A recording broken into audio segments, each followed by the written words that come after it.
Bueno, continuamos con nuestro estudio del Sermón del Monte y hoy llegamos a la última parte de el capítulo 5 de Mateo. Así que vamos a dar lectura. Allí busque Mateo 5, verso 38 al verso 48. Nos vamos a leer estos versículos, yo lo voy a leer, usted me acompaña allí. Dice así: Oísteis que fue dicho ojo por ojo y diente por diente, pero yo os digo, no resistáis al que es malo, antes a cualquiera que te hiere en la mejilla derecha, vuélvele también la otra. Y al que quiera ponerte a pleito y quitarte la túnica, déjale también la capa. Y a cualquiera que te obligue a llevar la carga por una milla, ve con él 2. Al que te pida, dale, y al que quiera tomar de ti prestado, no se lo rehuses. Oísteis que fue dicho, amarás a tu prójimo y aborrecerás a tu enemigo. Pero yo os digo, amad a vuestros enemigos, bendecid a los que os maldicen, haced bien a los que os aborrecen y orad por los que os ultrajan y os persiguen, para que seáis hijos de vuestro Padre que está en los cielos, que hace salir su sol sobre malos y buenos, y que hace llover, como hoy, sobre justos e injustos. Porque si amáis a los que os aman, ¿qué recompensa tendréis? ¿No hacen también lo mismo los publicanos? Y si saludáis a vuestros hermanos solamente, ¿qué hacéis de más? ¿No hacen también así los gentiles? Sed pues vosotros perfectos, como vuestro Padre que está en los cielos es perfecto. Oremos un momento. Señor, queremos que tu Espíritu Santo use esta porción de tu palabra para hablarnos en esta mañana. Aquellos que estamos aquí, aquellos que han de escuchar también esta predicación, Señor, que pueda ser de bendición, de ayuda, de ánimo y de exhortación y consuelo, Señor, para cada uno de ellos conforme a su necesidad. Háblanos en esta mañana, te lo rogamos, en el nombre de Jesús. Amén. Proverbios capítulo 18, verso 19, dice: el hermano ofendido es más tenaz que una ciudad fuerte, y las contiendas de los hermanos son como cerrojos de alcázar, ¿no? Proverbios 18, 19. Más resiste el hermano ofendido que una ciudad amurallada. Y si hay algo que con lo que nos relacionamos constantemente en nuestra vida, en nuestras relaciones, es con la ofensa. Santiago nos dice que todos ofendemos muchas veces, ¿no? Porque no somos perfectos, porque estamos sujetos todavía a este cuerpo de pecado, pero eso no justifica, primero, no justifica la ofensa, ¿no? No justifica al ofensor para hacerla, ni tampoco justifica nuestra reacción a la ofensa. Como decía el proverbio que acabamos de mencionar, el hermano ofendido es más tenaz que una ciudad fuerte, y las contiendas de los hermanos son como cerrojos de alcázar. O sea, construye una muralla y se encierra allí cuando me ofenden. Construye una muralla del cual el cerrojo de alcázar lo que tenía es que no tenía para meter llave de afuera, se podía abrir solo de adentro. O sea, por más que de afuera intentaran y pidieran perdón y trataran de arreglar, el ofendido construye una muralla porque nuestra condición natural, ¿no?, precisamente es resistirnos cuando nos hacen daño. Y es natural, ¿no? Si alguien nos va a atacar, ¿qué hacemos? O nos cubrimos o nos defendemos.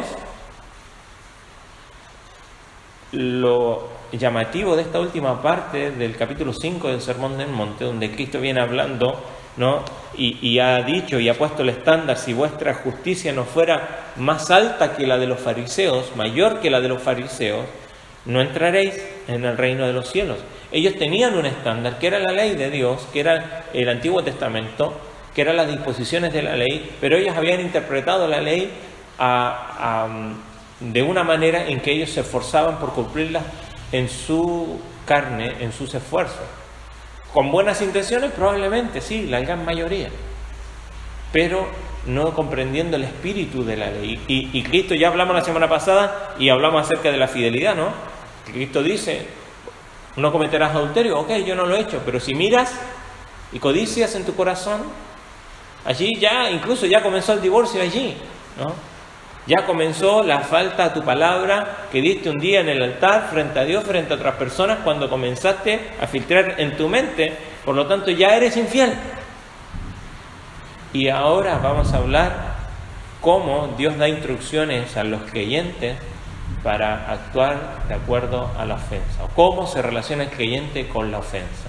Y si tenemos que contar testimonio, nos llevaríamos aquí muchas horas de cuántas veces hemos sido ofendidos. Probablemente pocas serían las veces que contáramos que nosotros hemos ofendido a los demás. Aquí en esta porción, Cristo va a citar nuevamente parte de la ley, ¿no? Y algunas interpretaciones también que hacían los fariseos de la ley para nuevamente subir el estándar, ¿no? Estamos hablando, recuerde, ya desde el verso 17, ¿no? Comenzamos a hablar ahora la acción del creyente. Ya vimos lo que es el creyente, las bienaventuranzas, que somos sal, que somos luz. Bueno, ahora el creyente debe actuar. Entonces, cuando le ofenden al creyente, ¿cómo debe actuar? ¿Cómo actuaba el común de la gente y cómo actuaban los fariseos? Entonces se cita un texto que dice ahí, verso 38, oíste que fue dicho, ojo por ojo, diente por diente. Eso lo conocemos, ¿verdad? Y tratamos de aplicarlo mucho. Bueno, esto es lo que se conoce como la ley del talión, la lex talionis, que es una de toma y dar muy antiguo, incluso que data de antes de la ley en el Sinaí. El código de Hammurabi, que es uno de los códigos civiles más antiguos que existe, ¿no? Que está escrito en una piedra así, que es como un pilar, y está escrito ahí, y data del 2285 más o menos antes de Cristo, ¿no? Que fue alguien que reinó ahí en Babilonia, y tiene precisamente esta idea de, la ley del talión, ojo por ojo o mano por mano, tal fue la ofensa, tal tiene que ser el castigo, ¿no? Entonces, no es cuando Dios da la ley a su pueblo en el Antiguo Testamento, ya era algo que era conocido en el mundo, y Dios la utiliza, pero por ejemplo, Éxodo 21, 23 al 25 dice, pero si le causan otro daño, entonces pagaréis vida por vida, ojo por ojo, diente por diente, mano por mano, pie por pie, quemadura por quemadura, herida por herida, golpe por golpe. Levítico 24, 19 dice, el que cause una lesión a su prójimo, según lo hizo, así le sea hecho, rotura por rotura, ojo por ojo, diente por diente, según la lesión que le haya causado al otro, igual le será con él. Y Deuteronomio, ya lo último que tenemos de la ley, ahí dice, no lo compadecerás vida por vida, ojo por ojo, diente por diente, mano por mano, pie por pie, Deuteronomio 19, 21. Y estas leyes citan, ¿no?, esto que pareciera tan salvaje, tan sanguinario, despiadado en el Antiguo Testamento, pero lo interesante es que esta ley del talión, ¿no?, de tomar y dar lo mismo que se ha dañado, también... Era un poco de la seguridad, para que no cometieran. Claro, ¿no? Como siempre la ley intenta inhibir que se rompa la ley, ¿no? O sea, cuando el Código Civil establece un castigo para inhibir que rompan esa ley, ¿no? Por eso a veces se piden castigos más altos para inhibir, ¿no? O persuadir que no lo hagan. Pero lo interesante es que esta ley tiene también un principio de misericordia. ¿Por qué? Cuando nosotros, si somos honestos, cuando alguien nos quita uno, nosotros nos vamos y le quitamos uno. En nuestro sentido de venganza normalmente vamos por uno, y si podemos agarrar 3 o 5, vamos por eso. Y en la Escritura nos faltan, y en la historia de la humanidad nos faltan testimonios. ¿Se acuerda cuando uno no me acuerdo ahora el pueblo, pero ofendieron a una de las hermanas de los hijos de Jacob, ¿no? Entonces los hermanos se enteraron, y entonces fueron y y Jacob le dijo, no lo hagan, no se venguen. Entonces ellos le hicieron, ok, no quieren que lo venguemos, se tienen que circuncidar, todos los hombres. A esa edad, ¿no? Obviamente iban a estar con dolor por muchos días. Ya cuando estaban con bastante dolor que no podían agarrar una espada, entonces se vengaron y los mataron. No fue justo. Entonces, de alguna manera, esta ley también presenta ese principio de misericordia, de que no, nuestro sentido de venganza no se encuentre limitado a lo mismo que fue tomado, lo mismo debe tomarse. Ahora, nunca fue una ley que tuviese que implantársela a uno. Ok, él me quitó 5, yo le voy a ir ahí. No, era una ley para que los jueces, ¿no? Porque aquí está estableciendo un castigo. Entonces los jueces eran los que tenían que impartir ese castigo, y ante testigos decían, ok, tomó uno, bueno, el juez establecía que tenía que pagar uno. Entonces no era que esto me permitía a mí vengarme, ¿no? de otra persona cuando en este caso me ofende. Y también recordar que la misma Escritura nos dice que no debemos de vengarnos. Por ejemplo, Levítico 19, verso 18 dice, no te vengarás ni guardarás rencor a los hijos de tu pueblo.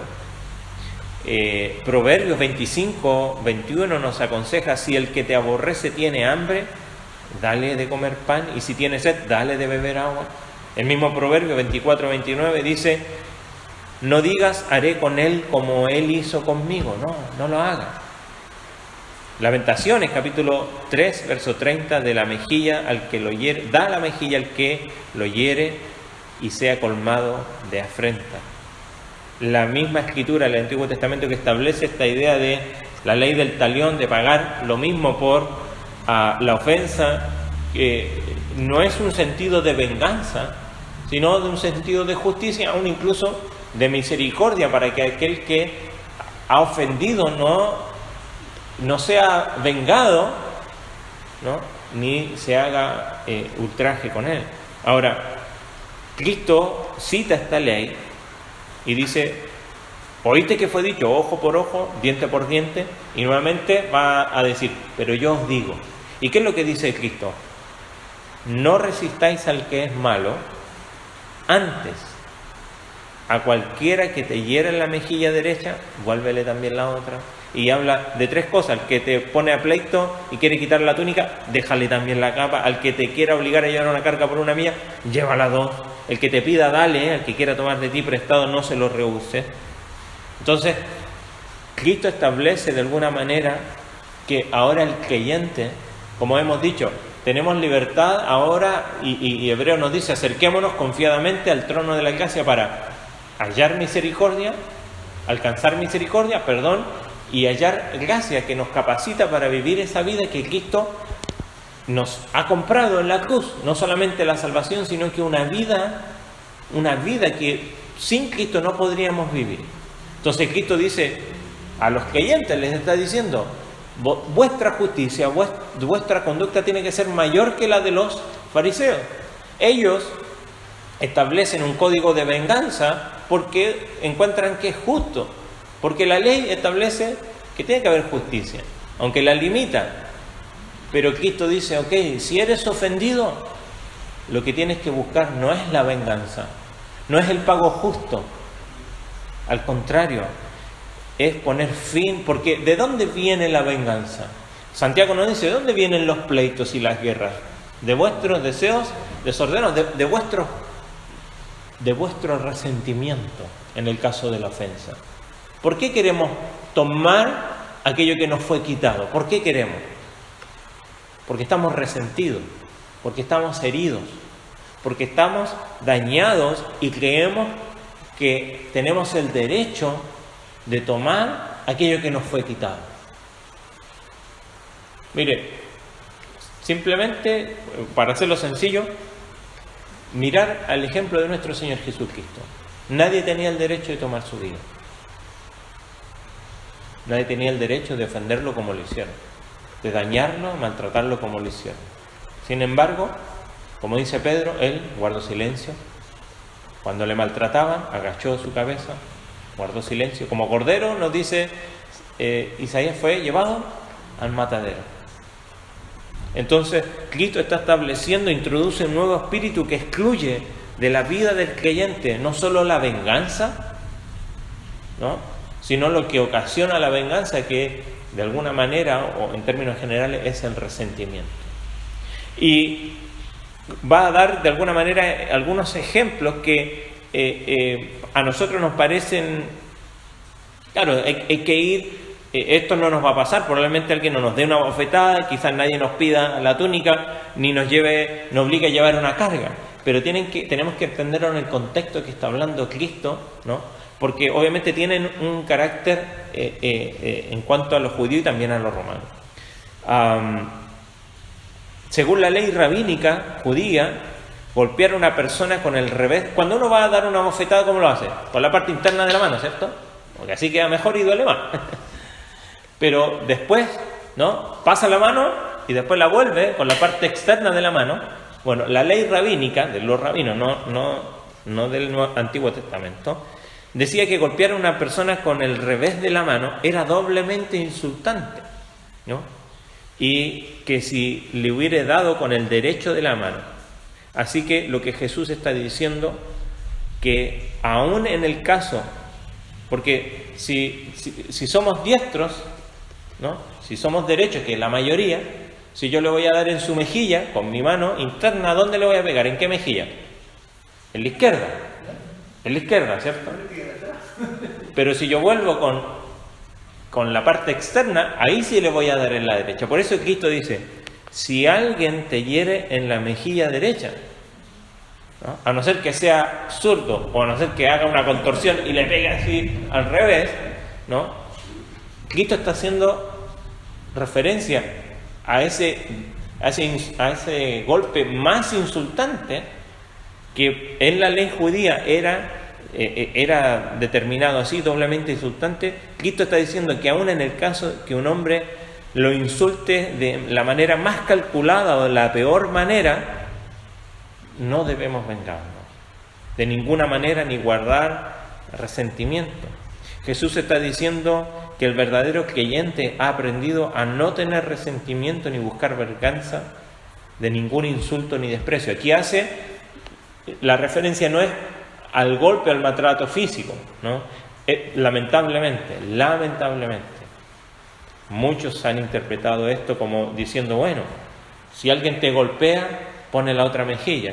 Tristemente, ¿no?,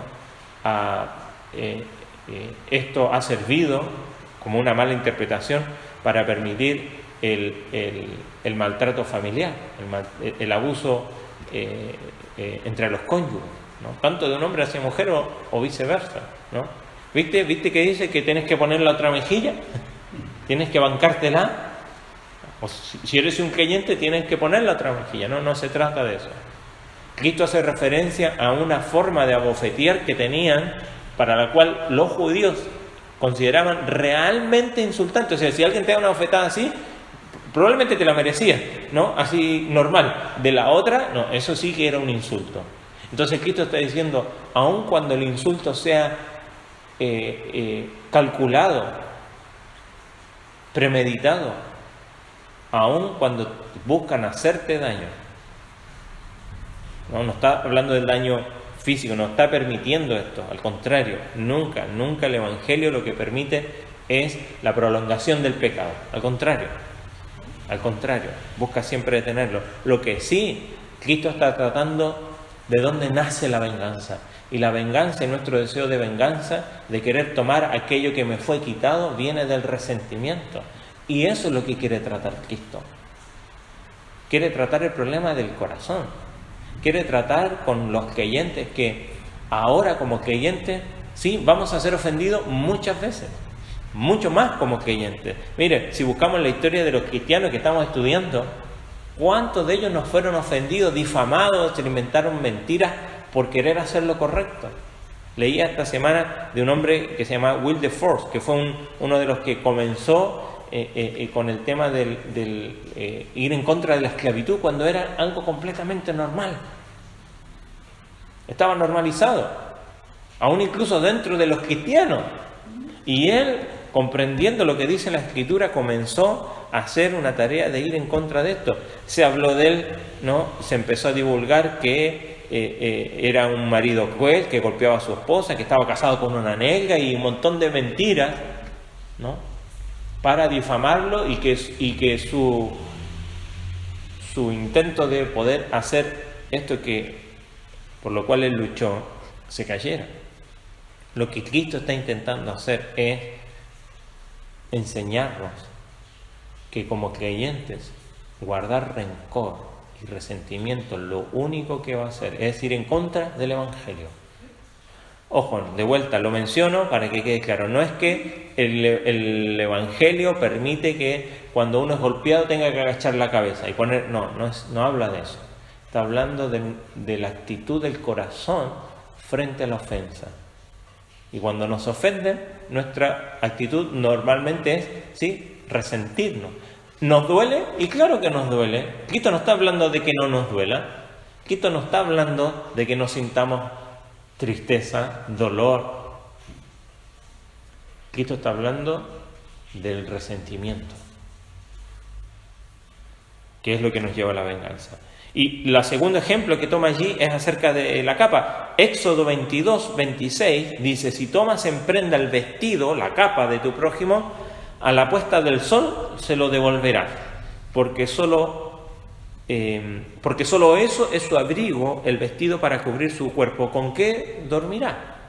Entonces, Cristo hace alusión de esto, ¿no? La capa era algo que no todos tenían, sí el vestido, la túnica. Entonces, Cristo toma este ejemplo, ¿no? Porque no era legal retenerle a una persona la capa permanentemente, ¿no? No era legal porque, según la ley, ¿no?, del Éxodo, no permitía devolvérsela, porque ¿con qué va a dormir?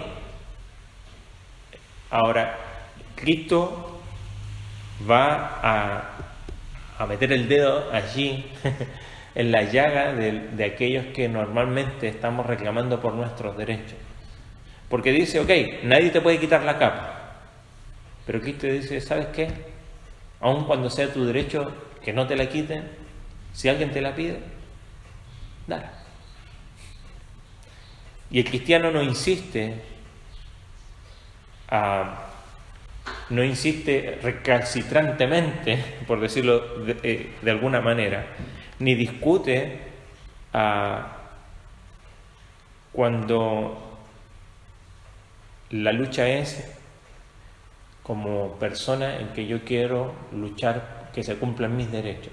Porque normalmente cuando me ofenden de palabra, algún derecho se rompe, algún derecho, ¿no?, que yo tengo.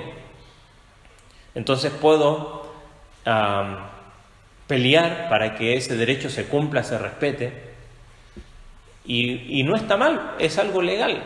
Ahora, el cristiano, el creyente, está estableciendo Cristo aquí más que su derecho. Cristo está hablando de los deberes y las responsabilidades que tenemos como creyente.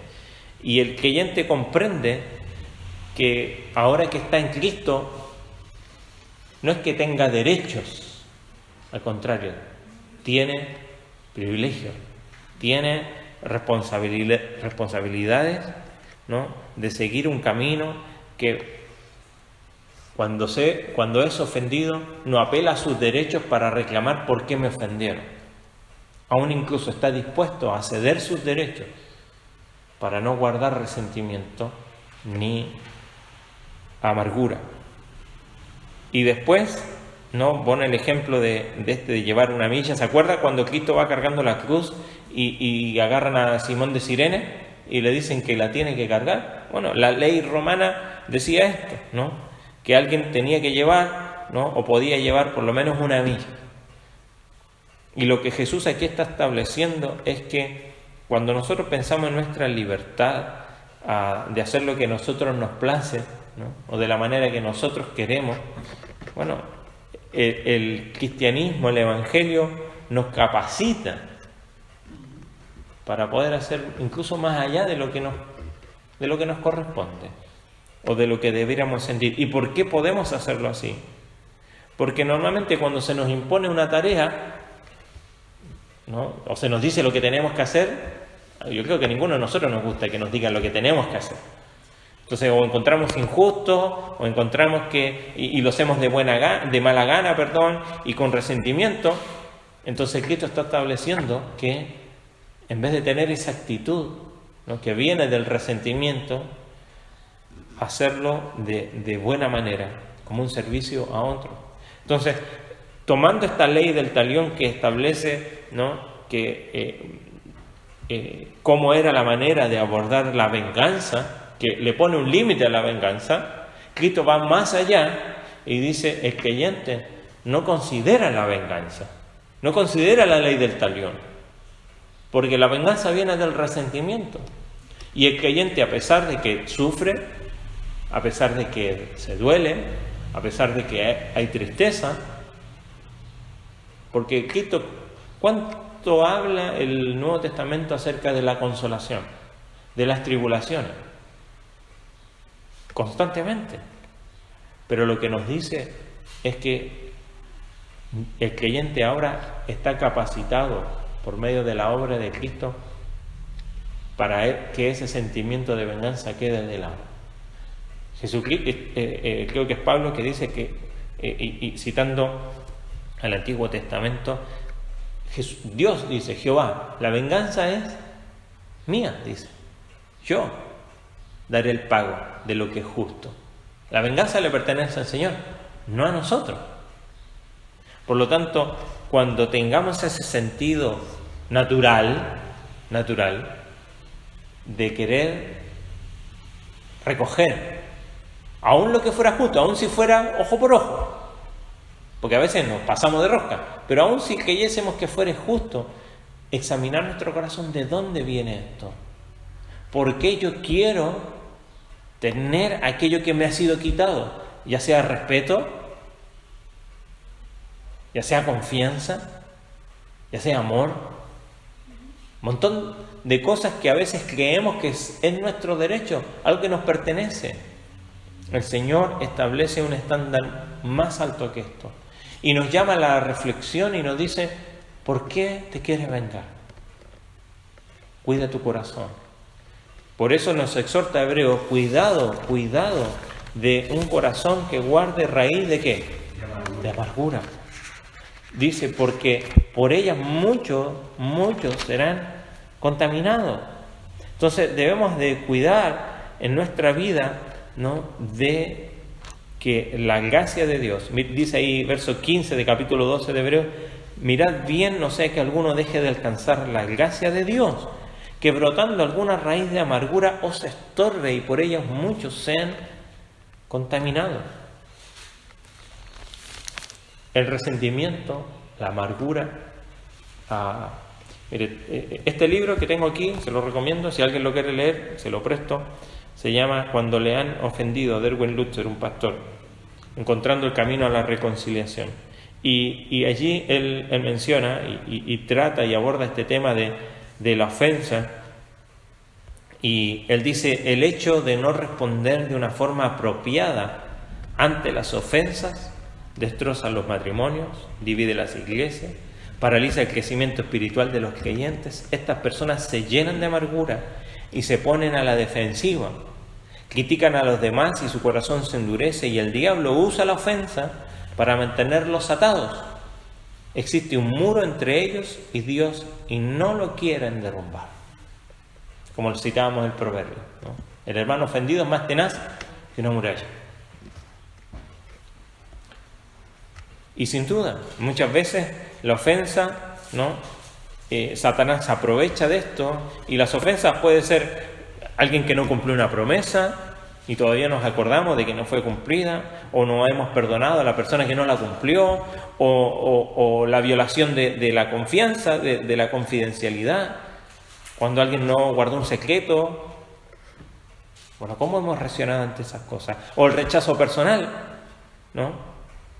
Desde lo verbal, lo emocional, o algún chisme, una calumnia, O una acusación falsa, ser juzgado erróneamente, que perjudica mi reputación. Entonces es difícil perdonar al acusador y restablecer la confianza o el maltrato físico o verbal. Claro que deja cicatrices que perduran. Dios, sin embargo, puede brindar sanidad y la habilidad para poder perdonar al que nos ha ofendido.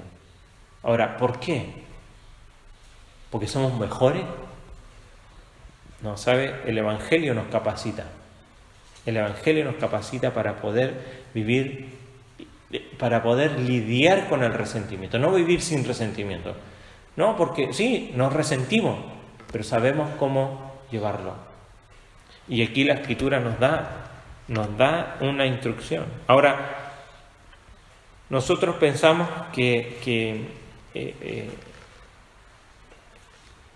¿cómo se consigue esto? ¿Cómo es posible que un cristiano, a pesar de ser ofendido, no se resienta o no se deje llevar por su resentimiento o por la revancha o por la venganza, ya sea que sea un insulto muy calculado, muy humillante, o despojarse de sus derechos legales, ¿no? Ni reclamar su derecho a hacer lo que le dé la gana y aún incluso hacer un poco más? ¿Cómo se consigue? Bueno, el texto que sigue nos da luz. Fíjese, oíste que fue dicho, amarás a tu prójimo y aborrecerás a tu enemigo. Amarás. Bueno, antes de ir allí, es interesante, la última parte de este versículo, de esta porción, dice: al que te pida, dale, verso 42. Al que quiere tomar de ti prestado, no le rehuses. Solamente quiero citar lo que está en Deuteronomio 15, del 7 al 11. Dice así: cuando haya algún pobre entre tus hermanos en alguna de las ciudades de la tierra que el Señor tu Dios te da, no le endurezcas tu corazón ni le cierres la mano a tu hermano pobre, sino ábresela liberalmente y préstale lo que realmente necesite. Guárdate de albergar en tu corazón este pensamiento perverso. Está próximo el 7º año, que es de la remisión, ¿no? O sea, cada 7 años todas las deudas eran perdonadas. Entonces, como está cerca, no le voy a prestar porque dentro de poco se va a caducar. Para mirar con malos ojos a tu hermano pobre y no darle nada, pues él podría clamar contra ti al Señor y se te imputaría como un pecado. Sin falta le darás y no serás de mezquino corazón cuando le des, porque por ello te bendecirá el Señor, tu Dios, en todas tus obras y en todo lo que emprendas, pues nunca faltarán pobres en medio de la tierra. Por eso te mando, ábrele tu mano a tu hermano, al pobre, al menesteroso en la tierra. Y aquí, más allá de hablar de algo material, si hay algo que hemos de dar constantemente, es precisamente el perdón. Si hay algo que no podemos negar, no, hay cosas que no se pueden restablecer, pero cómo podemos lidiar con la ofensa no es sino con el perdón. Y cito esto porque, como dice allí, no se le puede negar a nadie. Aun cuando no vengan a buscar el perdón, uno lo tiene que otorgar. La ley ahí en Deuteronomio dice que había que darle a la persona que lo necesite. Y cuando hemos sido ofendidos, sabemos quién es el que necesita perdón. Normalmente cuando somos ofendidos, nuestra actitud es: yo necesito que vengan y me pidan perdón. Pero aun cuando yo soy ofendido, la Escritura me llama a mí, que el que necesita perdón es la otra persona, porque él ha cometido un mal.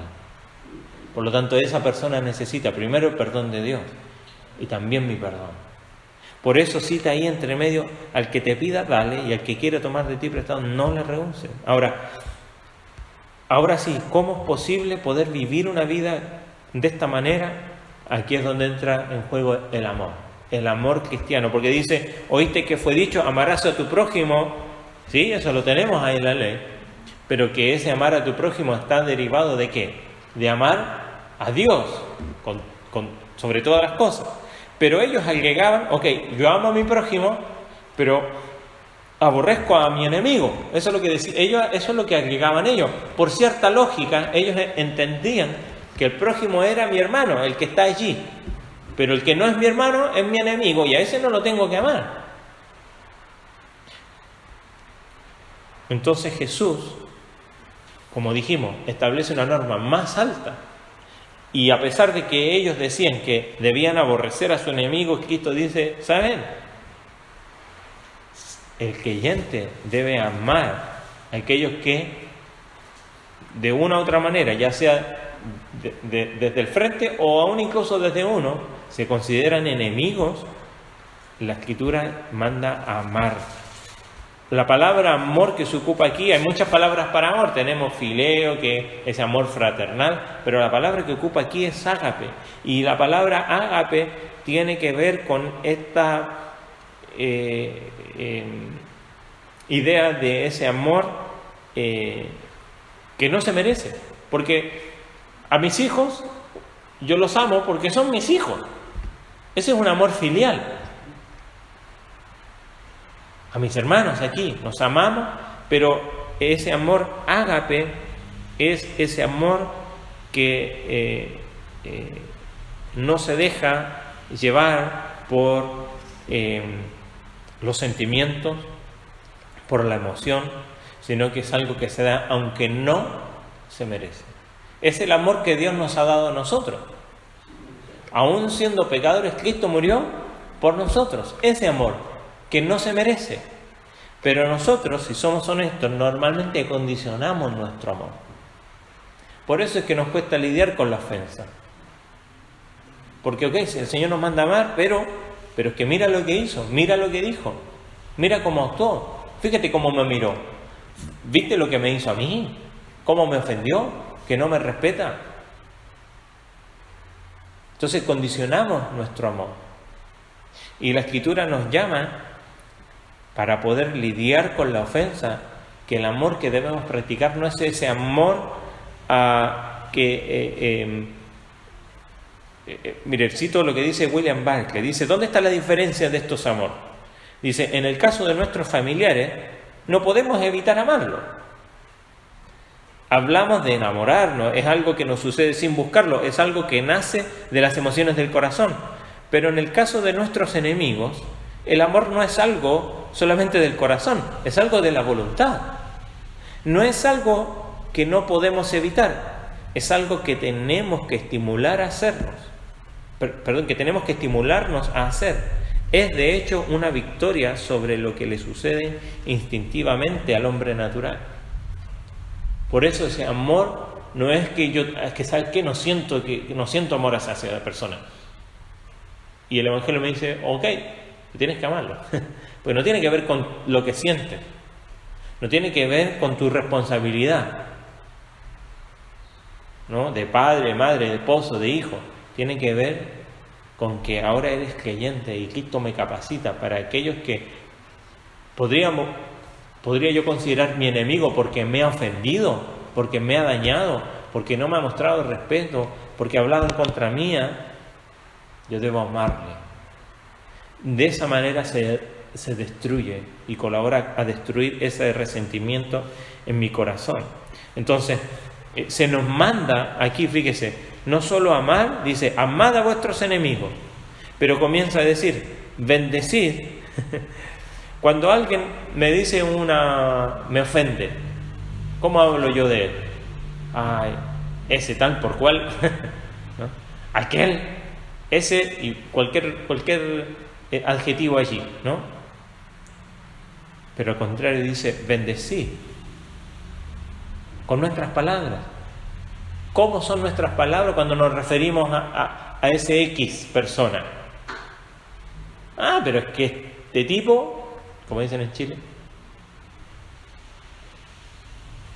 bendecid a los que os maldicen, haced bien a los que aborrecen. O sea, nos manda a tomar acciones prácticas. Dice, orad por los que os ultrajan y os persiguen. Se nos manda a orar por ellos. ¿Sabe por qué se nos manda a orar por ellos? Porque nadie puede orar por otra persona y seguir odiándola. Nadie puede orar por otra persona y seguir con resentimiento en su corazón. Por eso el Señor nos manda no solo a amarles, a bendecirles, a hacerles bien, sino que a orar por ellas. ¿Para qué? ¿Cuál es el propósito? Dice ahí, para que seáis hijos de vuestro Padre. La razón de ser es que somos hijos de nuestro Padre que está en los cielos. ¿Cómo nosotros reconocemos, no? Yo le contaba el otro día a las visitas que teníamos, que en la ciudad donde yo nací, todos en la calle me conocían por Marcelino. Marcelino chico, tenía la misma oreja, la misma nariz que mi papá y que mi abuelo. Entonces había gente que yo no conocía y me saludaba, Marcelino chico, ¿no? O Jorquera, porque era reconocible. ¿Cómo se puede reconocer a los hijos del Padre Celestial? Y aquí nos está diciendo cómo. Y Cristo nos manda a tener este amor cristiano que debemos pasar que debemos de tener, aún con aquellos que nos ofenden. ¿Por qué debemos de tener ese amor? La razón es que ese amor hace que la persona se parezca a su Padre Celestial. ¿Se acuerda Cristo orando ahí en Juan 17?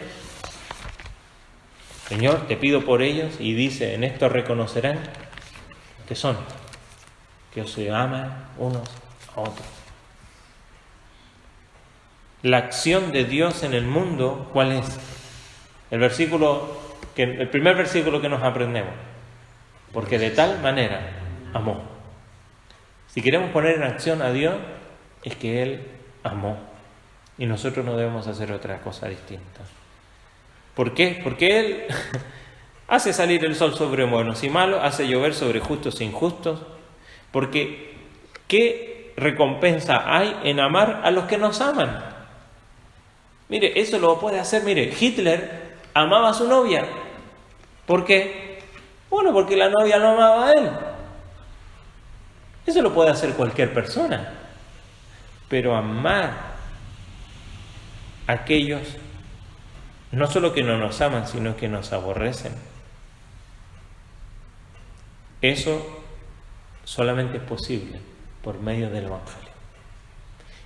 Y eso es un testimonio. Por eso termina diciendo ahí al final, sed pues, verso 48, perfectos, como vuestro Padre Celestial es perfecto. La idea de perfecto ahí es teleios. La idea, obviamente no habla de una perfección, sino que alguien que ha alcanzado una madurez, un conocimiento maduro, ha alcanzado esta idea de transformación que hemos estado estudiando durante mucho tiempo, ¿no? Y que ha avanzado a este punto donde ahora, ¿no?, está en condiciones de poder amar a aquellos que le ofenden. Y el Señor nos está desafiando hoy día cómo lidiar con la ofensa. ¿Cómo lidias tú con la ofensa? ¿Cómo estás lidiando tú con aquel que te ha ofendido? Con aquel que te ha dañado, con aquella persona que no te respeta, ya sea en tu familia, dentro de la iglesia, en tu trabajo, en otro lugar, con las personas que tenemos que lidiar constantemente. Cuando somos ofendidos, ¿cómo es nuestra reacción? Nuestro sentido natural es buscar venganza. Y Cristo nos dice, ¿sabe? Eso viene del resentimiento. Por lo tanto, deja que el Señor tome causa en la justicia. No nos dejemos contaminar por la amargura. Al contrario, amar. ¿Por qué? Porque de otra manera no podríamos orar por ellos, no podríamos bendecirles, no podríamos hacer bien. Es lo que nos dice Pablo. ¿De qué manera no venzáis lo malo con lo malo, sino que vence con el bien? Con el bien. Porque es la única manera de vencer. Lo otro es simplemente hacer lo que haría cualquier persona, aún incluso lo que Satanás nos instiga a hacer cuando somos ofendidos. Pero hermano, consideremos a nuestro Señor Jesucristo, consideremos a aquel que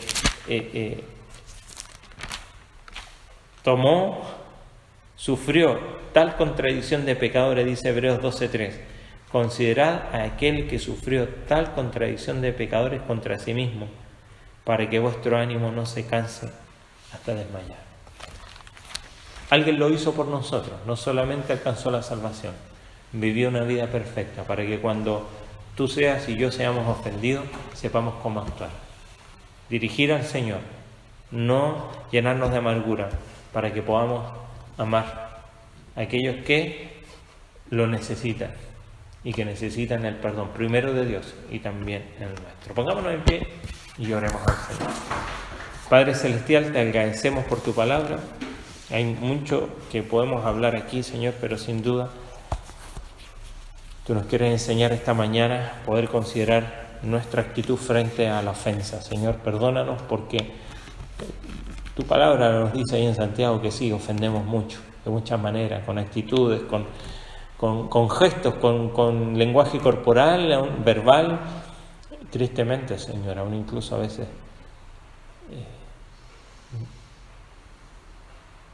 con nuestras palabras, y que tú nos guardes de hacerlo, Señor, de manera física. Señor, gracias porque el Evangelio nos capacita para poder lidiar con la ofensa. Y también cuando somos ofensores, tu palabra nos dice que tú eres fiel y justo si hemos confesado nuestros pecados para limpiarlos, que siempre hay lugar para la reconciliación. Señor, guárdanos de un corazón amargo, duro, que se deje llevar por la ofensa, por el daño y busque la venganza. Señor, ayúdanos a recordar que esa es tu tarea.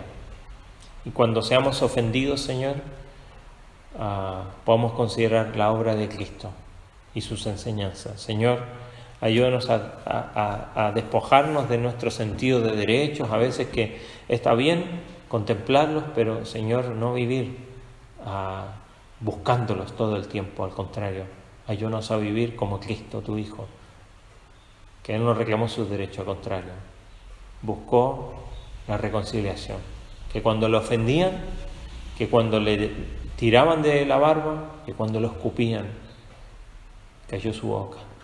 Señor, considerando que hay alguien que sí juzga con justicia, y eres tú. Señor, ayúdanos a amar, Señor, a todos, particularmente a aquellos que nos ofenden, que consideraríamos nuestros enemigos, o que nos consideran a nosotros enemigos. Señor, la única manera de vencer lo malo es con el bien, haciendo lo correcto, y ayúdanos a hacerlo, a practicarlo. Señor, que al ver lo que tu palabra aquí nos está desafiando a vivir como creyentes, ahora relacionándolo con la ofensa, Señor, podamos actuar de manera adecuada, Señor, que no nos dejemos llevar por nuestro instinto, por nuestra naturaleza, sino nos dejemos gobernar por el Espíritu Santo, Señor, dirigido por el Evangelio de tu palabra, Señor. Así que guárdanos al volver al hogar ahora, Señor, y que podamos seguir disfrutando de este día. Señor, gracias por esta agua. Oramos por nuestros hermanos que no han podido llegar hoy, por esta situación también, que tú les bendigas, y que esta palabra también que han de escuchar en algún momento sea de bendición también para ellos. Te lo rogamos en el nombre de Jesús. Amén. Amén. Amén. Bendiciones.